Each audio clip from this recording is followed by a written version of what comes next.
Shooter Hunt here, jumping on a War Room short to talk about what 2027 overall rankings.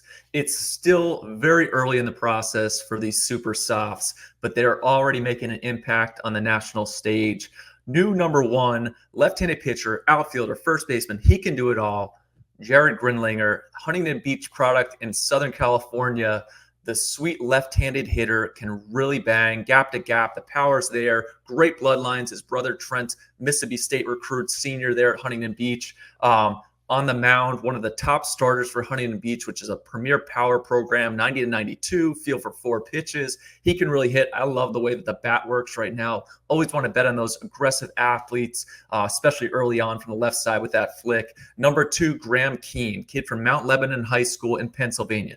6'5", 200 pounds, sweet right-handed hitting stroke, triple digits off the barrel, can really run, he can throw, he can hop on the mound, can he play third, first, center field, he's a gazelle in the outfield. Really like the power profile, the hit tool.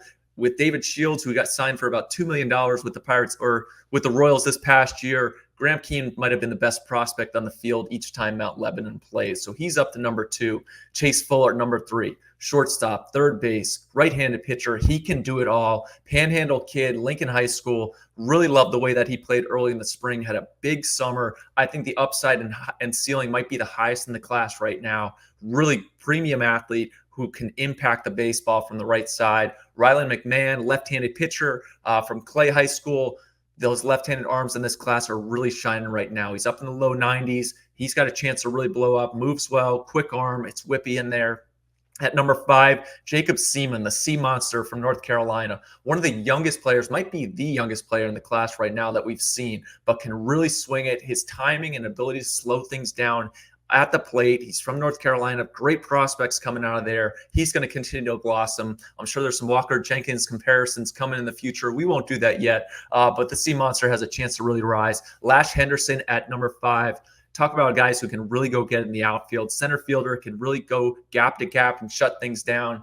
Controlled swing, kind of very similar to what Jordan Lawler looked like in high school. The ability to the ball to jump off the bat with minimal effort is what stands out for Henderson right now. Love his upside. Those 5 are kind of in a grouping: 1A, 1B, 1C, 1D, 1E. They're just all together. From there, Connor Salerno, who really looked the part at the super sophomore games this past summer. Moves well, can really dominate hitters from the left side. I think the upside's clearly there with multiple pitches for strikes. He's going to be throwing mid-90s in near future with a physical frame. Love what he's about.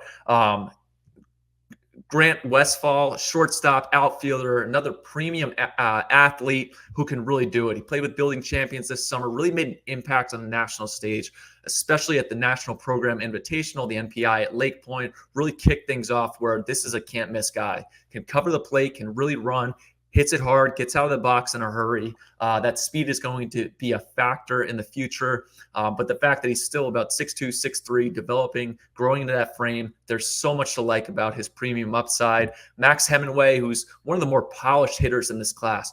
Puyallup, Washington, really good bat-to-ball skills from the left side. Not scared. Love the way he gets on the field and applies the pressure. He's headed to IMG, so he's going to get those at-bats down in Florida against some of the best pitchers in the country while really going up head-to-head next to guys a couple years older than him who are big-time draft prospects, a la Sean Gamble, Dean Moss, kind of leading the way and really catching up to what those guys can do and getting a chance to see as many big-time arms as he can. Love the upside. He's a Tennessee recruit, shortstop. And then rounding out the top 10, a future game standout, a guy who could just straight up bang. Caden Dawson, Blessed Trinity in the state of Georgia, left-handed hitter. I mean, already feared as a freshman. Got to see him early at the GDC in February. Comes the Future Games with one of the best Georgia teams that I've ever seen at the Future Games. Looks the part. He's going to continue to make pitchers fear him in the box at all times because the hit and power profile are there. But there you have it, the top 10 2027s in the country for now. Can't wait to see these super softs develop.